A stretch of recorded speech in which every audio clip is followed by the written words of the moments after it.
दिनेश लाल यादव जी, निरहुआ जी, आपके बचपन की कथाएं मैंने सुनी हैं। सिंगर बनने का शौक था और शौक ऐसा था कि भैंस के ऊपर बैठ के कई कई घंटे गाते रहते थे।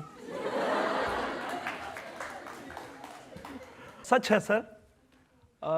आपने जो कहा कि मैं भैंस के पीठ पे बैठ के बहुत देर तक गाना गाता था, दरअसल बचपन से मुझे घोड़ा पे बैठना था। क्योंकि पता नहीं क्यों बचपन से ही लगता था कि मैं राजा हूं,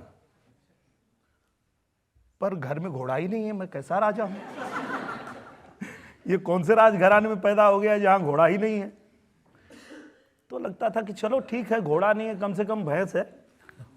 तो वही चराने का काम हमको मिला भी था, गाय भी थी, गाय और भैंस चराते थे। तो गाय पे तो नहीं बैठते थे, पर भैंस के ऊपर बैठ के, और चूंकि सिवान में तान लगाने का मजा एक अलग ही है, तो मैं गाता था कई घंटों, मतलब भैंस की पीठ पे बैठ के। लेकिन पिताजी चाहते थे कि पढ़ लिख करके कुछ बन जाएं, अफसर बन जाएं। हाँ, मतलब मेरे पिताजी को ऐसा लगता था कि जो बैंक में कैशियर होता है, सब पैसा उसी के पास है।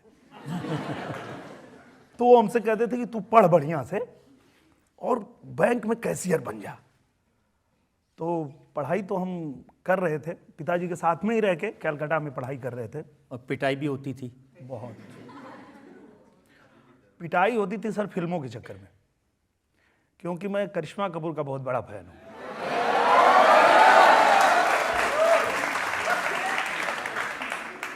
उनकी कोई ऐसी फिल्म नहीं होती थी जो फर्स्ट शो में ना देखूं।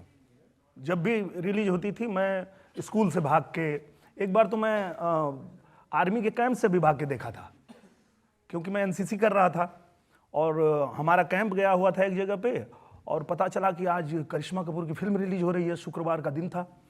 मैंने कहा ये तो जीवन का एक रिकॉर्ड ही टूट जाएगा अगर मैंने नहीं देखा तो मैं वहाँ से भी भाग के उनकी फिल्म देखता था। और दीवानगी ऐसी थी कि घर के दीवार के सभी तरफ उनका फोटो चिपका के रखता था। अब पिताजी जब भगवान की पूजा करते थे तो थोड़ा धुआं उधर भी जाता था। तो वो बहुत डांटते थे कि अरे यार तुम क्या ये सब लगा के रखे हो, अब इन लोगों को भी मैं अगरबत्ती दिखाऊं? तो मैं पिताजी को कहता था उनको भी दिखा दीजिए, देवी समझ के, कोई दिक्कत नहीं। तो पिटाई पड़ती थी सर।